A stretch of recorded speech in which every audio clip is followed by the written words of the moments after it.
মৰমৰ ছাত্ৰ ছাত্ৰীসকল, আজিৰ এই ভিডিঅ'টোত আমি ক্লাছ 7ৰ lesson number 12 Leonardo da Vinci নামৰ চেপ্টাৰটোৰ চামাৰিটো আলোচনা কৰিম। গতিকে তোমালোকে ভিডিঅ'টো শেষলৈকে চাই থাকিবা। The lesson Leonardo da Vinci is about a famous characteristic named Leonardo da Vinci, who was born on 15 April 1452 in Vinci, a small village near Florence, Italy. Leonardo spent his early years with his grandparents in Vinci, where he learned the basic education. He has no much formal schooling. He learned from experience and experiment right from young age. Leonardo da Vinci নামৰ লেচনটো হ'ল এটা জনপ্ৰিয় ব্যক্তিত্বৰ বিষয়ে, যাৰ নাম হ'ল লিওনাৰ্ডো দা ভিঞ্চি। তেওঁ 1415 চনৰ 15 এপ্ৰিল তাৰিখে ইটালীৰ ফ্লৰেন্সৰ ভিঞ্চি নামৰ এটা সৰু গাঁৱত তাৰ জন্ম হৈছিল। লিওনাৰ্ডোৱে তাৰ বাল্য অৱস্থাত তাৰ আইতাক আৰু ককাই দেউতাকৰ লগত ভিঞ্চিত কটাইছিল। তাতেই তেওঁ প্ৰাথমিক শিক্ষা গ্ৰহণ কৰিছিল আৰু তাৰ আনুষ্ঠানিক শিক্ষা বেছি নাছিল। তেওঁ সৰু অৱস্থাৰ পৰাই কিছুমান প্ৰয়োগ আৰু নিজৰ অভিজ্ঞতাৰ পৰাই জ্ঞান আহৰণ কৰিছিল। Leonardo is mostly known as an artist, but his prodigious talent with deals a vast range of subjects.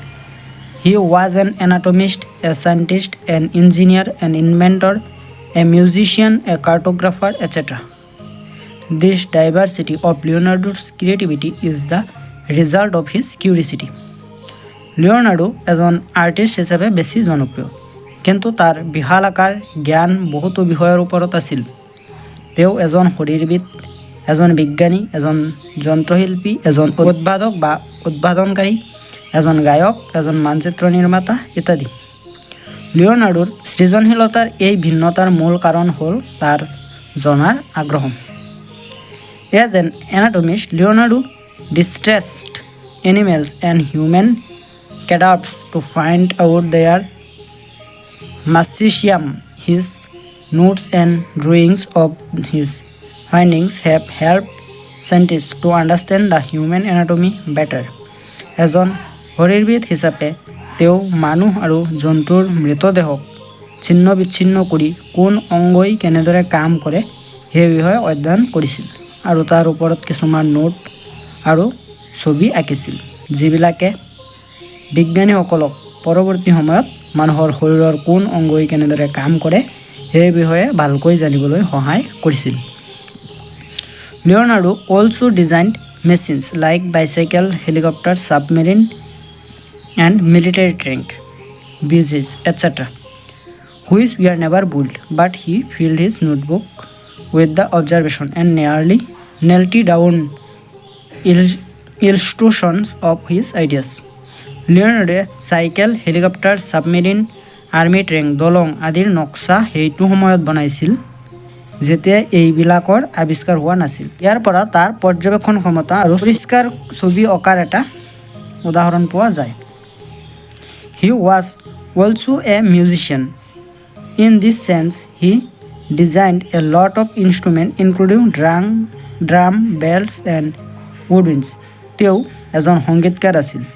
এই ক্ষেত্ৰত তেওঁ বহুকেইটা বাদ্যযন্ত্ৰৰ অংকন কৰিছিল, ইয়াৰ ভিতৰত ড্ৰাম, বেল আৰু woodwinds. As a cartographer, Leonardo was engaged in drawing maps for civil and military purpose. It is unbelievable how Leonardo created bird's eye view of cities and landscape countries before, when there were no aerial photography and high-tech technique of cartography.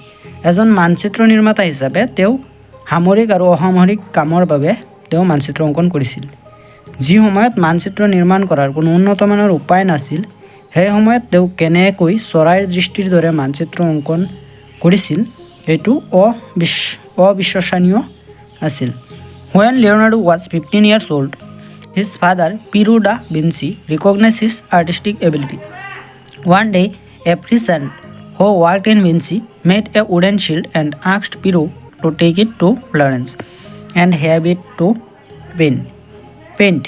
Piero gave the task to Leonardo. Leonardo created a terrifying image of dragon like a monster on the shield. Piero was anatomist to see it so real. This shield was perhaps Leonardo's first recorded piece of art.